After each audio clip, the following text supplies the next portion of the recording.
Hello friends. आज के इस वीडियो में हम बात करेंगे केंद्रीय विद्यालय संगठन मीन्स केवीएस और आपके एनवीएस जो कि नवोदय विद्यालय समिति है। इसके फ्रेंड्स से यहाँ पर देखिए जो रिक्रूटमेंट है वो आपकी जारी हुई है teaching and non teaching post के लिए, जिसके लिए आप ऑनलाइन अप्लाई कर सकते हैं। अप्लाई करने से पहले आपको फ्रेंड्स इसकी जो डिटेल्स हैं, एलिजिबिलिटी कंडीशंस है, सिलेक्शन प्रोसेस है, ये सब आपको पता होनी चाहिए। तो यहाँ पर इस वीडियो में हम बात करेंगे इसके डिटेल नोटिफिकेशन की। इस वैकेंसी या नोटिफिकेशन से रिलेटेड जानकारी आप केवीएस या एनवीएस की ऑफिशियल वेबसाइट पर जाकर या वीडियो डिस्क्रिप्शन में आप jobrasta.com पर जाएंगे तो वहां पर भी आपको इससे रिलेटेड सारी जानकारी देखने को मिल जाएगी। तो यहाँ पर फ्रेंड्स 14,900 प्लस वैकेंसीज आपकी जारी हुई है जो कि teaching and non teaching post दोनों के लिए है। अगर आप यहाँ पर आवेदन करना चाहते हैं तो आवेदन करने से पहले इस वीडियो को ध्यान से चेक जरूर कीजिए। साथ में इसका जो ऑफिशियल नोटिफिकेशन है वो भी आपको रीड आउट जरूर करना है और उसके बाद ही आप इसमें ऑनलाइन आवेदन करेंगे। तो इस वीडियो को स्टार्ट करने से पहले अगर आपको हमारी अपडेट पसंद आती है तो लाइक सब्सक्राइब से जरूर कीजिएगा, जिससे आपको आने वाली जो भी वैकेंसीज अपडेट है वो आपको लगातार मिल सके। तो सबसे पहले हम बात करते हैं इसके ऑफिशियल डिटेल नोटिफिकेशन की। तो यहाँ पर फ्रेंड्स से देखिए रिक्रूटमेंट नोटिफिकेशन 01/2025 है जो कि फ्रेंड्स आपके various teaching and non teaching post के लिए जारी किया गया है, जो कि आपके केंद्रीय विद्यालय संगठन मीन्स केवीएस में और आपके नवोदय विद्यालय समिति मीन्स एनवीएस में आपकी यहाँ पर वैकेंसीज रहने वाली है। इसके लिए आपको यहाँ पर डिटेल्स दी गई हैं कि आप सीबीएसई की वेबसाइट पर, केवीएस संगठन की वेबसाइट पर या नवोदय की वेबसाइट पर जाकर आप जो है इसमें आवेदन ऑनलाइन कर सकते हैं। इसके बाद जो सिलेक्टेड कैंडिडेट होंगे वो फ्रेंड्स एनीवेयर इन इंडिया उनकी जो है इनिशियल पोस्टिंग यहाँ पर हो सकती है। इसके बाद आपसे नीचे आपको यहाँ पर वैकेंसीज डिटेल दी गई हैं। सबसे पहले है देखिए असिस्टेंट कमिश्नर जो कि केवीएस में वैकेंसी रहेगी। इसमें आपकी 8 वैकेंसीज हैं।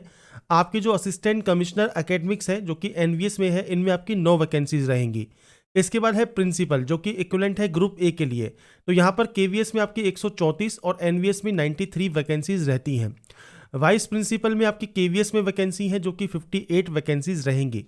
अगर बात करें पीजीटी इन केवीएस की तो यहाँ पर आपको देखिए सब्जेक्ट के नेम दिए गए हैं और आपको फ्रेंड्स यहाँ पर नंबर ऑफ वैकेंसीज आपको देखने को मिल जाती है। तो यहाँ पर पीजीटी इन केवीएस में आपकी 1465 वैकेंसीज यहाँ पर जारी की गई हैं। इसके बाद नीचे आता है फ्रेंड्स एनवीएस, तो पोस्ट ग्रेजुएट टीचर पीजीटी जो है एनवीएस में, उसमें आपकी फ्रेंड्स जो वैकेंसीज है टोटल 1513 वैकेंसीज यहाँ पर आपकी देखने को आपको मिल जाती हैं। आपको सब्जेक्ट भी यहाँ पर देखने को मिल जाएंगी। इसके बाद फ्रेंड्स जो पीजीटी है मॉडर्न इंडियन लैंग्वेज एनवीएस में, इसमें फ्रेंड्स आपकी देखिए टोटल 18 वैकेंसीज है। इसके अलावा आती है टीजीटी की वैकेंसी। टीजीटी की वैकेंसी केवीएस में आपकी यहाँ पर देखिए 2794 वैकेंसीज यहाँ पर रहेंगी, जो कि फ्रेंड्स आपके टीजीटी की वैकेंसी रहती है। अब बात करें लाइब्रेरियन की जो कि केवीएस में है, तो आपकी यहाँ पर 147 वैकेंसी है। टीजीटी जो है एनवीएस के अंदर आपकी फ्रेंड्स यहाँ पर वैकेंसीज टोटल रहेंगी 2978। इसके अलावा टीजीटी जो थर्ड लैंग्वेज है उसमें आपकी एनवीएस में जो वैकेंसीज है वो आपको यहाँ पर दी गई है 443। और इसमें जो आपकी थर्ड लैंग्वेज है उनकी लिस्ट आपको यहाँ पर देखिए देखने को मिल जाती है। इसके बाद नीचे आता है प्राइमरी टीचर मीन्स पीआरटी, और ये आपके केवीएस में जो वैकेंसीज है वो आपकी 3365 वैकेंसीज यहाँ पर जारी की गई है। नॉन टीचिंग पोस्ट जो है केवीएस में, इसमें अगर बात करें देखिए आपके एडमिनिस्ट्रेटिव ऑफिसर के लिए 12 वैकेंसीज है, फाइनेंस ऑफिसर की 5 वैकेंसी है, असिस्टेंट इंजीनियर की 2 वैकेंसी है, एएसओ की 74 वैकेंसी है, जूनियर ट्रांसलेटर की 8 वैकेंसी है, एसएसए की 280 वैकेंसीज हैं, जीएसए के लिए 714 वैकेंसीज हैं, स्टेनो ग्रेड 1 की 3 और ग्रेड 2 की आपकी 57 वैकेंसीज रहती हैं। इसके बाद फ्रेंड्स नॉन टीचिंग पोस्ट जो एनवीएस में है इसमें आपके देखिए 46 वैकेंसीज है जेएसए के लिए, और आपके फ्रेंड्स जो जेएनवी कैडर है उसमें आपकी 552 वैकेंसीज है, लैब अटेंडेंट के लिए 165 वैकेंसीज है और एमटीएस के लिए आपकी 24 वैकेंसीज है। तो ये आपकी वैकेंसीज यहाँ पर जारी की गई है जो कि teaching and non teaching post दोनों में आपकी यहाँ पर जारी हुई है। अब यहाँ पर कौन कौन सी पोस्ट यहाँ पर पीएच कैंडिडेट के लिए जो है एलिजिबिलिटी आपकी रखती है वो आपको जानकारी यहाँ पर देखने को मिल जाएगी। अब बात करते हैं इसके फर्दर जो आपकी एलिजिबिलिटी कंडीशंस है उसके बारे में। तो सबसे पहले यहाँ पर आता है एसेंशियल क्वालिफिकेशन। अब देखिए क्वालिफिकेशन 2 तरीके से दी गई होंगी आपको। एसेंशियल मतलब जो मैंडेटरी है, डिजायरेबल मतलब अगर आपके पास है तो आपको एक्स्ट्रा बेनिफिट यहाँ मिल जाएगा। सबसे पहले असिस्टेंट कमिश्नर एनवीएस में आपका लेवल 12 का आपका पे मैट्रिक्स रहने वाला है। 45 साल से ज़्यादा आपकी एज नहीं होनी चाहिए। एसेंशियल की बात करें तो आपकी मास्टर डिग्री आपके पास 50% मार्क्स के साथ और बीएड यहाँ पर रिक्वायर्ड रहेगा। साथ में वर्किंग एज ए प्रिंसिपल आपका यहाँ पर होना ज़रूरी है। 3 साल की कम से कम ड्यूरेशन आपकी होनी चाहिए। इसके बाद केवीएस की बात करते हैं तो यहाँ पर भी आपका सेम लेवल 12 का रहेगा। 50 साल से ज़्यादा आपकी उम्र नहीं होनी चाहिए। मास्टर डिग्री प्लस में बीएड, या आपके पास 3 साल का इंटीग्रेटेड बीएड एमएड है। और यहाँ पर फ्रेंड्स आपने वर्क किया है प्रिंसिपल के तौर पर पे लेवल 12 पर 3 साल के ड्यूरेशन के लिए। कंप्यूटर एप्लीकेशन की नॉलेज है, वर्किंग नॉलेज है हिंदी एंड इंग्लिश में करने की, तो आप इसमें अप्लाई कर सकते हैं। बात करें प्रिंसिपल पोस्ट के लिए तो लेवल 12 का पे मैट्रिक्स रहेगा। 35 से 50 साल आपका एज क्राइटेरिया है। एसेंशियल क्वालिफिकेशन की बात कर लेते हैं तो मास्टर डिग्री 50% मार्क्स के साथ, साथ में बीएड आपके पास होनी चाहिए, या आपने 3 साल का जो इंटीग्रेटेड बीएड एमएड है वो आपने किया हुआ हो, या 4 साल का आपका इंटीग्रेटेड डिग्री आपने की हुई हो जिसमें बीएड आपका इंक्लूड रहता है। साथ में फ्रेंड्स आपने एज ए प्रिंसिपल पे लेवल 12 पर काम किया हुआ हो तो आप इसमें आवेदन कर सकते हैं। या इसके अलावा फ्रेंड्स आपने केवीएस के लिए बात की गई है तो working as a vice principal 3 साल के लिए, और एनवीएस के लिए बात करें तो वाइस प्रिंसिपल या असिस्टेंट एजुकेशन ऑफिसर अगर आपने यहाँ पर किया हुआ है, आपके पास 9 साल का कम से कम एक्सपीरियंस है तो आप इसमें आवेदन कर सकते हैं, जिसमें 3 साल का आपके पास वाइस प्रिंसिपल का एक्सपीरियंस होना चाहिए। या आपके पास इनमें से 12 साल का रेगुलर सर्विस अगर आपने पीजीटी या लेक्चरर के तौर पर किया हुआ है तो भी आप इसमें आवेदन कर पाएंगे। इसके अलावा वाइस प्रिंसिपल केवीएस है, इसमें भी आपका सेम ही यहाँ पर जो है पैटर्न रहने वाला है क्वालिफिकेशन का। बात करें अगर पीजीटी पोस्ट के लिए तो देखिए यहाँ पर लेवल 8 का पे मैट्रिक्स है। 40 साल आपकी जो है मैक्सिमम एज रहेगी। अब पीजीटी में अप्लाई करने के लिए आपको बताया गया है कि इंटीग्रेटेड पीजी डिग्री अगर आपके पास है और आपने बीएड यहाँ पर किया हुआ है तो आप इसमें आवेदन कर सकते हैं। मास्टर डिग्री है आपके पास यहाँ पर 50% मार्क्स के साथ कंसर्न सब्जेक्ट में, और आपके पास बीएड है तो भी आप इसमें आवेदन कर सकते हैं। या आपके पास 3 साल का इंटीग्रेटेड बीएड एमएड है तो भी आप आवेदन कर सकते हैं। 4 ईयर का इंटीग्रेटेड डिग्री है तो भी आप इसमें आवेदन कर सकते हैं। हिंदी एंड इंग्लिश मीडियम में प्रोफेंसी आपकी होनी चाहिए। अब जो सब्जेक्ट्स हैं उसकी जानकारी आपको दी गई है। तो पोस्ट है जैसे पीजीटी इंग्लिश, अब इसमें आपकी मास्टर डिग्री आपके पास इन सब्जेक्ट्स में आपके पास यहाँ पर होनी चाहिए, तो आपको यहाँ पर पोस्ट दी गई है। साथ में मास्टर डिग्री की जो सब्जेक्ट्स हैं वो आपको यहाँ पर देखने को मिल जाती हैं। इसके बाद आता है आपका फ्रेंड्स यहाँ पर कंप्यूटर साइंस फिजिकल एजुकेशन। इसमें देखिए आपका लेवल 8 का पे मैट्रिक्स रहेगा। 40 साल से ज़्यादा एज आपकी नहीं होनी चाहिए। यहाँ पर आपके पास एमएससी कंप्यूटर साइंस में है, एमसीए है, इसके अलावा आपके पास एमई एमटेक है, आपके पास बीएड की डिग्री होनी चाहिए, या 3 साल का या 4 ईयर का इंटीग्रेटेड डिग्री आपके पास होना ज़रूरी है अप्लाई करने के लिए। पीजीटी फिजिकल एजुकेशन के लिए मास्टर इन फिजिकल एजुकेशन आपके पास यहाँ पर होना ज़रूरी रहेगा 50% मार्क्स के साथ। डिज़ायरेबल है तो अच्छी बात है, नहीं भी है तो भी यहाँ पर चल जाएगा। अगर बात करें पीजीटी मॉडर्न इंडियन लैंग्वेज की तो यहाँ पर भी आपके पास इंटीग्रेटेड पोस्ट जो है ग्रेजुएट कोर्स अगर आपके पास है, और या फ्रेंड्स आपके पास मास्टर डिग्री है और साथ में आपके पास बीएड डिग्री है, या 3 साल का या 4 ईयर का इंटीग्रेटेड डिग्री है तो भी आप इसमें जो है आवेदन कर सकते हैं। बात करें टीजीटी की, टीजीटी में लेवल 7 का पे मैट्रिक्स है। 35 साल से ज़्यादा आपकी एज नहीं होनी चाहिए, और ये आपकी Hindi English Sanskrit and third language के लिए रहेगा। केवीएस के लिए आपको यहाँ पर और एनवीएस के लिए आपको अलग अलग क्वालिफिकेशन दी गई है। 4 ईयर का इंटीग्रेटेड डिग्री कोर्स आपके पास होना चाहिए 50% मार्क्स के साथ, जिसमें इंक्लूड हो आपका बीएड। इसके अलावा फ्रेंड्स बैचलर या ऑनर्स डिग्री अगर आपके पास है तो भी आप आवेदन कर सकते हैं। साथ में बीएड डिग्री आपके पास होनी यहाँ पर ज़रूरी रहेगी, या 3 साल का या आपने 4 साल का जो है इंटीग्रेटेड कोर्स आपके पास होना चाहिए। या फ्रेंड्स आपके पास ग्रेजुएशन है कंसर्न सब्जेक्ट में 50% मार्क्स के साथ। 1 साल का आपने बीएड किया हुआ है स्पेशल एजुकेशन में, आप इसमें आवेदन कर पाएंगे। इसी तरह से आपको क्वालिफिकेशंस यहाँ पर दी गई हैं, और साथ में आपसे कहा गया है तो आपका फ्रेंड्स यहाँ पर सेंटर टीचर एलिजिबिलिटी टेस्ट होता है सीटेट पेपर 2, ये फ्रेंड्स आपके पास यहाँ पर होना ज़रूरी रहेगा। इसके बाद नीचे आपको यहाँ पर जो है टीजीटी की जानकारी दी गई है, पोस्ट के नेम और क्वालिफिकेशन आपको यहाँ पर देखने को मिल जाती है। बात करें मैथ की, साइंस की, सोशल स्टडीज़ की, तो इसमें भी आपके केवीएस और एनवीएस के लिए आपको अलग अलग क्वालिफिकेशंस यहाँ पर देखने को मिल जाती हैं।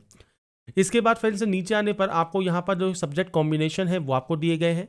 कंप्यूटर साइंस के लिए, म्यूजिक के लिए, आर्ट के लिए, फिजिकल एजुकेशन के लिए जो वर्क एक्सपीरियंस है आपके टीजीटी पोस्ट के लिए, वो आपको यहाँ पर देखिए सब्जेक्ट वाइज यहाँ पर देखने को मिलेगा। तो आप इनमें से जिस भी पोस्ट के लिए अप्लाई करना चाहते हैं आप उसकी क्वालिफिकेशन को यहाँ पर रीड आउट कर सकते हैं। लाइब्रेरियन की बात करें तो बैचलर डिग्री लाइब्रेरी साइंस में, और आपके पास फ्रेंड्स वे 50% मार्क्स के साथ आपके पास यहाँ पर ये होना चाहिए। कंप्यूटर एप्लीकेशन की नॉलेज, हिंदी एंड इंग्लिश की नॉलेज आपके पास होना ज़रूरी रहता है। जो स्पेशल एजुकेटर है टीजीटी पोस्ट, इसमें देखिए आपके पास डिग्री रिक्वायर्ड रहती है 50% मार्क्स के साथ। अब आपके पास यहाँ पर बीएड है स्पेशल एजुकेशन में, या बीएड है जनरल में, और 1 साल का डिप्लोमा है स्पेशल एजुकेशन में, तो भी आप आवेदन कर सकते हैं। अभी ध्यान रखिएगा क्योंकि यहाँ पर ये पोस्ट है स्पेशल एजुकेटर की, तो स्पेशल एजुकेशन में आपके पास डिप्लोमा या डिग्री आपके पास होना ज़रूरी रहता है। इसके बाद पीजी डिग्री की, या आपके पास 12th है, आपके पास बीए बीएड है, तो आप जो है आवेदन कर सकते हैं, और सीटेट का पेपर 2 आपके पास क्वालिफाई होना ज़रूरी है। इसके बाद फ्रेंड्स बात आती है प्राइमरी टीचर की, जो कि म्यूजिक है, पीआरटी म्यूजिक। इसमें लेवल 6 का पेमेटिक्स रहेगा। 30 साल से एज आपकी ज़्यादा नहीं होनी चाहिए। 12वीं क्लास रिक्वायर्ड रहेगा, साथ में बैचलर डिग्री आपके पास म्यूजिक या परफॉर्मिंग आर्ट्स में होनी चाहिए। Primary teacher friends other post के लिए भी आपका 12वीं क्लास पास आउट होना ज़रूरी है। और इसके अलावा फ्रेंड्स आपके पास सीटेट पेपर 1 आपके पास होना ज़रूरी है, और इंग्लिश और हिंदी मीडियम में आपको पढ़ाने की जो है प्रोफेंसी होनी चाहिए। प्राइमरी टीचर में स्पेशल एजुकेटर की बात करें तो 12th क्लास पास आउट होना ज़रूरी है, साथ में आपके पास 2 साल का डिप्लोमा इन एलिमेंट्री एजुकेशन, जो कि स्पेशल एजुकेशन है, उसका सर्टिफिकेट, या डिप्लोमा इन जो स्पेशल एजुकेशन है डीएससी, जो कि 1 साल का कोर्स होता है, वो हो आपके पास, या डीसीबीआर हो, 6 मंथ का सर्टिफिकेट हो, तो आप इसमें आवेदन कर सकते हैं। तो ये क्वालिफिकेशंस हैं जो कि आप चेक यहाँ पर कर सकते हैं। इसके बाद आता है एडमिनिस्ट्रेटिव ऑफिसर। अब यहाँ पर देखिए डिग्री रिक्वायर्ड है आपकी, और साथ में 3 साल का रेगुलर सर्विस आपका रिक्वायर्ड रहेगा। फाइनेंस ऑफिसर के लिए आपका बैचलर डिग्री रिक्वायर्ड है, या फ्रेंड्स आपके पास मास्टर डिग्री है कॉमर्स में, या बैचलर डिग्री है विद सीए, तो आप इसमें आवेदन कर सकते हैं, और आपके पास जो है एक्सपीरियंस जो रिक्वायर्ड है वो आपके पास होना ज़रूरी रहेगा। असिस्टेंट इंजीनियर के लिए भी ग्रेजुएट होना सिविल या इलेक्ट्रिकल इंजीनियरिंग में, और 2 साल का एक्सपीरियंस रिक्वायर्ड रहता है। एएसओ पोस्ट के लिए आपके पास बैचलर डिग्री होनी चाहिए। वर्किंग एज ए यूडीसी या एसएसए या उसके इक्विवेलेंट या रेगुलर बेसिस पर आपने 3 साल तक सर्विस की है तो आप आवेदन कर पाएंगे। जूनियर ट्रांसलेटर के लिए आपके पास मास्टर डिग्री रिलेवेंट सब्जेक्ट्स में आपके पास यहाँ पर होना ज़रूरी रहता है।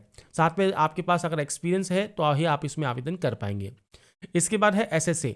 अब यहाँ पर देखिए बैचलर डिग्री रिक्वायर्ड है, साथ में जीएसए या एलडीसी के तौर पर आपका वर्किंग होना ज़रूरी है।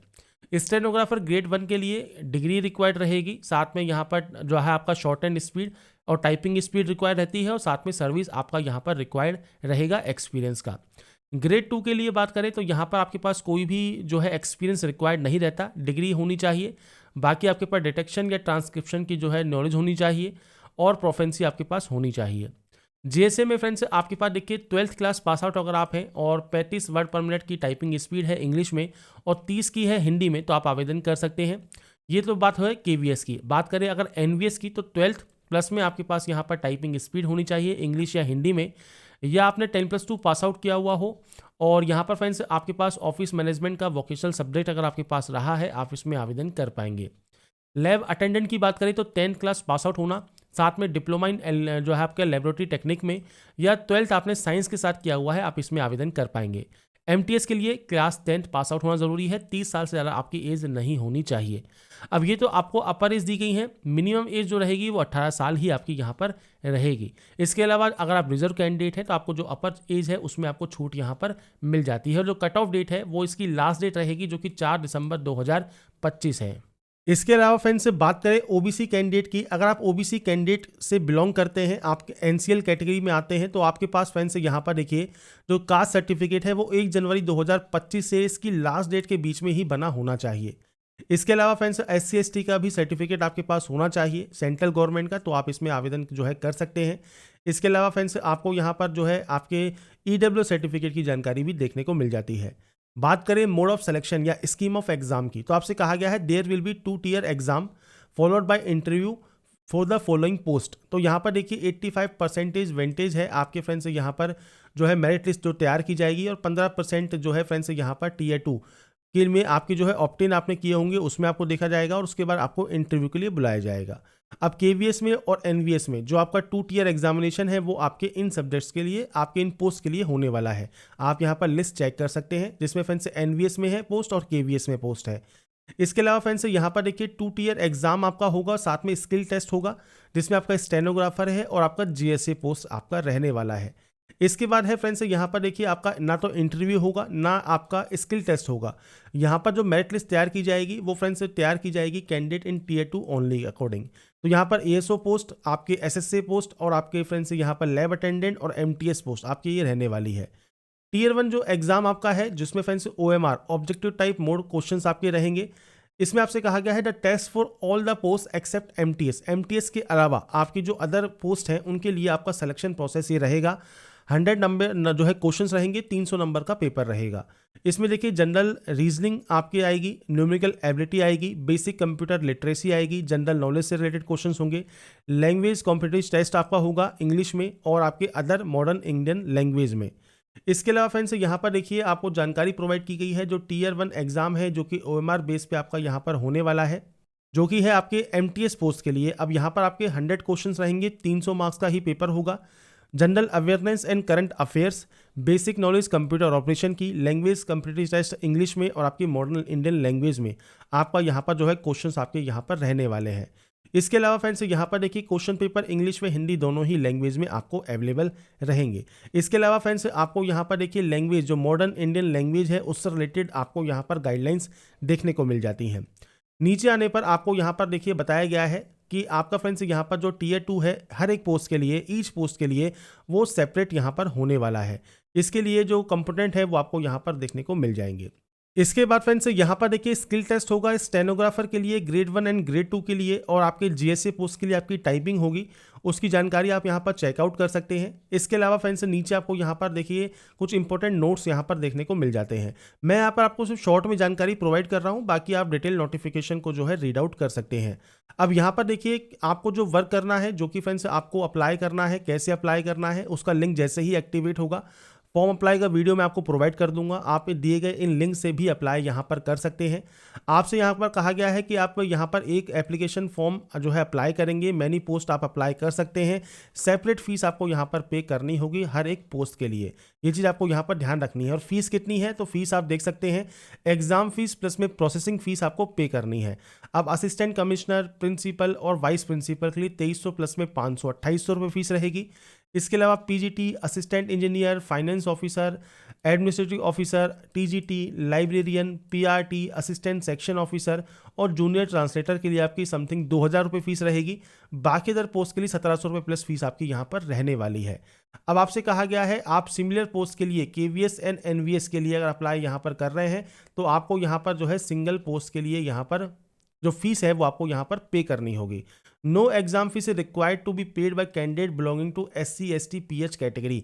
तो यहाँ पर देखिए जो 500 रुपये फीस है वो आपके SC ST PH या एक्स सर्विसमैन के लिए पेबल नहीं है, बाकी अदर कैंडिडेट के लिए जनरल OBC EWS के लिए पे आपको फीस करनी होगी।